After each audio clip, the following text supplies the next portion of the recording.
আমাদেরকে প্রমাণ করতে হবে যে s is equals to ut plus half at square, এটা ডাইমেনশনালি অ্যাকুরেট। এখন আমরা s এর ডাইমেনশন জানি কি, s is equals to, since s is the distance, so s means l। So এটা হচ্ছে আমার লেফট সাইডে আছে। এবার আমি রাইট সাইড একটা একটা করে হিসাব করি। রাইট সাইড একটা একটা করে যদি হিসাব করি, আমি ভালো করে জানি যে ইউ মানে ভেলোসিটি, এবং ভেলোসিটির ডাইমেনশন হচ্ছে এল টি মাইনাস ওয়ান, অর্থাৎ S by T, distance by time.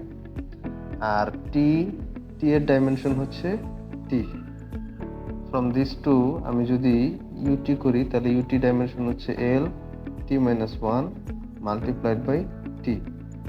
So L T minus one, আর এখানে একটা প্লাস ওয়ান আছে মনে মনে, সেটা এটার সাথে যোগ হবে প্লাস ওয়ান।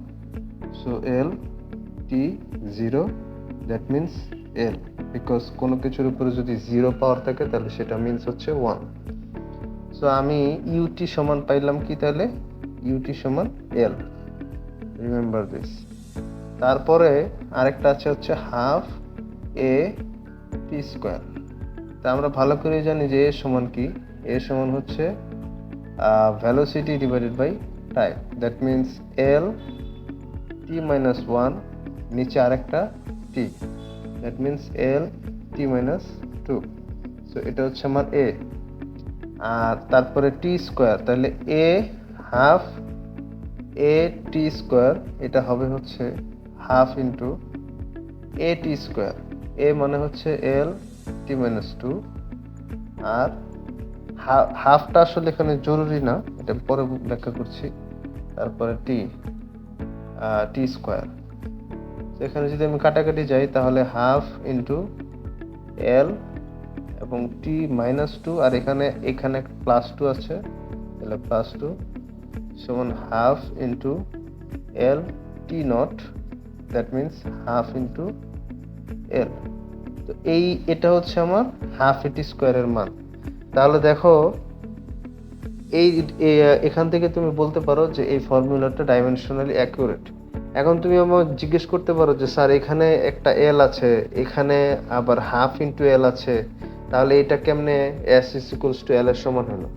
এখানে অনেকে মিস্টেক করে, সেটা হচ্ছে যে এটা হচ্ছে অ্যাকচুয়ালি আমরা ডাইমেনশন প্রুভ করছি, আমরা কোনো ডিজিট প্রুভ করছি না, আমরা ডাইমেনশন প্রুভ করছি। ডাইমেনশন প্রুভ করার অর্থ কি, মানে তোমার একটা ইকুয়েশন সাইনের একটা ইকুয়েশন সাইন, এই ইকুয়াল সাইন, এই ইকুয়াল সাইনের দুই পাশেই, অর্থাৎ লেফট হ্যান্ড সাইড এবং রাইট হ্যান্ড সাইড, এই লেফট হ্যান্ড সাইডের যে ডাইমেনশন সেটাও হচ্ছে এল, রাইট হ্যান্ড সাইডের যে ডাইমেনশন সেটা হচ্ছে এল, প্লাস এখানে হাফ একটা যে কোনো একটা কনস্ট্যান্ট হতে পারে, এটাও হচ্ছে এল।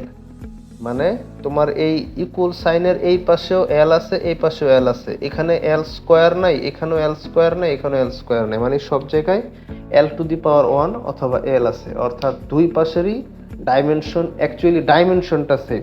এখানে যে উপাদানটা আছে সেই উপাদানটা ডাইমেনশন হচ্ছে সিঙ্গেল এল বা L to the power one, এখানেও L to the power one, এখানেও L to the power one. এগুলো যোগ বিয়োগ গুণ ভাগ হবে না, কেন না? Because they are the just dimensions, they are not any variables who contains value. বুঝতে পারছো?